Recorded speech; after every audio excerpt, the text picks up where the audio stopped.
Fala galera do Periscope, tudo bem? Boa noite, como é que vocês estão? Hoje, terça-feira, véspera de feriado, mas eu vou dar sequência, mesmo sendo véspera de feriado, aos nossos vídeos aqui no Periscope, trabalhando os vários artigos do Código Penal. Hoje, o artigo 160, na verdade, 160. Um abraço para a galera de Manaus, aliás, estou na iminência de fechar uma data para ir até Manaus ministrar uma palestra, tá bom? Ao que tudo indica, será no mês de novembro. Galera de Manaus, então, talvez no mês de novembro eu estarei aí. Vamos ver se tudo dá certo. Campinas, olha só, Santarém, Pará. Quem que é? Luciana, Santarém, Pará. Que delícia, Santarém, Pará. Meu Deus, acho que vou trabalhar, me aposentar e morar em alguma casinha em Alter do Chão. Delicioso. Então vamos lá, olha só, Curitiba, Salvador, Taubaté, Brasília, Recife, Juazeiro, Anápolis, Catanduva, Goiânia, Fortaleza, Belém, Minas, muito legal, muita gente, muita, Corumbá, Santa Catarina, Montes Claros, legal, Teresina, Piauí, joia. Então vamos lá, vamos diminuir um pouquinho as mensagens para eu poder, repito, nesta véspera de feriado, comentar com vocês alguma coisa a respeito do artigo 160 do Código Penal, o delito de extorsão indireta. Quando cai em concurso, muitos dançam, porque é o tipo do crime que você nem lembra que existe. É aquele crime que você costuma não estudar na faculdade, quando vai estudar em casa você pula, não é verdade? Então vamos diminuir um pouquinho as mensagens. Olha só, João Paulo, um abraço, estou estudando pelo seu manual, obrigado pela confiança, João Paulo.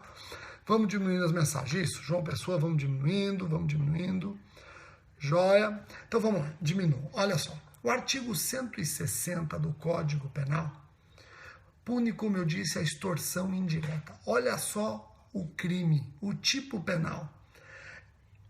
Exigir ou receber como garantia de dívida, abusando da situação de alguém, documento que pode dar causa a procedimento criminal contra a vítima ou contra terceiro. O crime é punido com reclusão de 1 a 3 anos, isto é uma infração de médio potencial ofensivo, admite o benefício da suspensão condicional do processo, artigo 89 da Lei 9.099/95. Então vejam só, eu li a redação do artigo 160, eu vou repeti-la, exigir ou receber como garantia de dívida, abusando da situação de alguém, documento que pode dar causa a procedimento criminal contra a vítima ou contra terceiro, pena de 1 a 3 anos. Fração de médio potencial ofensivo, admite suspensão condicional do processo. O que o agente faz? Em resumo, pessoal, no que consiste o crime? O agente exige, e aí a iniciativa da obtenção da garantia, a parte do agente, exige algum documento que possa servir no futuro contra a vítima. E esse documento que ele consegue, que pode no futuro servir contra a vítima, é exatamente a garantia que ele tem de que a eventual dívida será quitada. Pessoal, é importante vocês perceberem o seguinte. Vamos imaginar uma situação. Eu acabo constrangendo o meu devedor a me entregar um cheque. Ele tem que assinar um cheque. Vejam, configura o crime se eu aproveito da situação de vulnerabilidade do meu devedor, exigindo dele a entrega de um cheque num valor astronômico para que, com base nesse cheque, eu possa usar de maneira a chantageá-lo e garantir o pagamento do meu crédito. Pessoal, cuidado, viu? Cuidado. Primeira coisa que vocês têm que perceber. Só é possível configurar o crime de extorsão indireta quando a gente exige da vítima algum documento apto a ensejar contra essa vítima a instauração de procedimento criminal. Então vejam, só configura este crime se eu exigir da vítima a entrega de algum documento que possa ser usado contra ela na instauração de um procedimento criminal.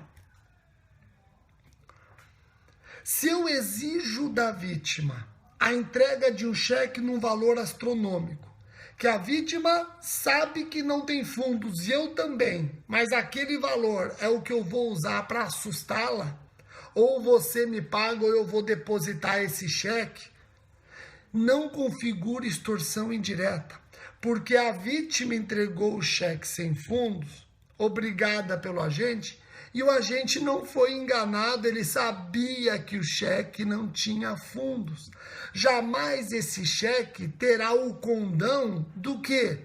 Terá o condão de ver instaurado ou dar causa à instauração de um procedimento criminal contra aquela vítima. Olha que exemplo interessante que pode cair na sua prova. Eu falei para vocês que na extorsão indireta, o agente tem que exigir da vítima, ou a vítima entrega ao agente, documento que possa, no futuro, dar causa à instauração de procedimento criminal contra ela, a vítima, devedora. Se a vítima entrega um cheque sem fundo para o extorsionário, e ele ameaça com esse cheque sem fundo instaurar contra ela um procedimento criminal, ele não vai conseguir. Por quê? Porque ela deu um cheque sem fundo sem enganá-lo. Ele sabia que o cheque não tinha fundo. Aliás, sabendo que o cheque não tinha fundo, é que ele acreditava poder instaurar contra ela um procedimento criminal, mas não pode. Compreenderam isso? Joia. Pessoal, um exemplo que a jurisprudência traz é do agente que exige da vítima que ela lhe entregue fotos dela traindo a esposa. E ele fala, se você não me pagar, eu vou usar essas fotos contra você. Isso é extorsão indireta? Não é. Não é extorsão indireta. Por que não? Porque as fotos de eventual adultério não têm capacidade de dar a instauração de inquérito policial, já que essas fotos não retratam crime. Não retratam crime. Nelson Hungria resume bem quais os requisitos que devem estar presentes para que haja uma extorsão indireta. Primeiro requisito apontado por Nelson Hungria. Para configurar o crime do artigo 160, é imprescindível a exigência ou recebimento de documento que possa dar causa a processo penal contra a vítima ou terceiro. Por exemplo, a vítima entrega para o extorsionário a confissão de um crime. Entrega para o extorsionário a confissão de um crime. Entrega para o extorsionário um documento que retrata um delito. Então vejam, isso tudo pode servir para instaurar contra essa vítima um procedimento criminal. Segundo requisito, abuso da situação de necessidade do sujeito passivo. O sujeito passivo tem que estar numa situação de necessidade, que inclusive faz com que ele entregue esse documento para o extorsionário. E o terceiro requisito, o intuito de garantir de forma ameaçadora o pagamento de dívida. Então eu vou repetir.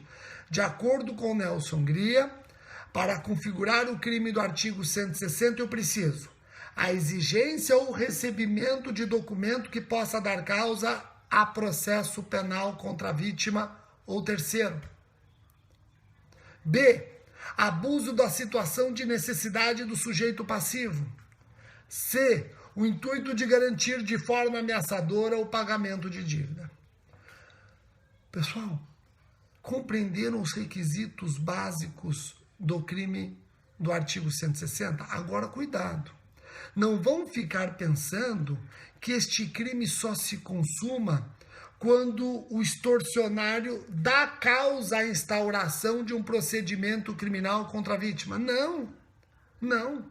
Vejam que o crime se consuma com a exigência ou recebimento do documento capaz de dar causa à instauração do processo criminal, do procedimento criminal, independentemente dessa efetiva instauração. Estou me perguntando aqui se esses requisitos são cumulativos. Sim, são os requisitos, são os elementos do crime do artigo 160. São as elementares do artigo 160. Então, são cumulativos. Aquelas 3 letras A, B e C são cumulativas. Tá ok? Joia? Querem que eu repita os 3 requisitos do artigo 160? Quem está acompanhando pelo meu livro, tá lá direitinho, ó. Primeiro requisito do artigo 160, exigência ou recebimento de documento que possa dar causa a processo penal contra a vítima ou terceiro. O crime se consuma independentemente da instauração desse processo. B, abuso da situação de necessidade do sujeito passivo. E C, o intuito de garantir de forma ameaçadora o pagamento de dívida. Entenderam? Pessoal, no próximo vídeo, nós vamos estudar o artigo 161. E se tudo der certo, amanhã é feriado, mas mesmo assim amanhã eu vou trabalhar um vídeo aqui no Periscope. O próximo crime que eu quero estudar com vocês é o crime de alteração de limites. Esse crime caiu no concurso para o Ministério Público do Rio Grande do Sul e tem concurso aberto para o Ministério Público do Rio Grande do Sul. Pode cair novamente. Então, amanhã, se tudo der certo, eu vou trabalhar com vocês dicas a respeito do artigo 161. 161. Alteração de limites. Tá ok? Joia? Pessoal, muitíssimo obrigado pela atenção. Acompanhem o Igor. Hoje o Igor vai também trabalhar com vocês questões de direito eleitoral no Periscope. Acompanhe o Igor. Aliás, o Igor em breve vai entregar para a editora Juspodium um livro de prática eleitoral para o Ministério Público. Hoje em dia é cada vez mais frequente questões práticas envolvendo o direito eleitoral em concursos públicos, principalmente do MP. Então o Igor, ele vai entregar em breve um livro Prática Eleitoral para o Ministério Público. Tá bom? Novamente eu agradeço a atenção de vocês em plena véspera de feriado aqui presente. Se der certo, amanhã eu volto falando do artigo 161. Um abraço.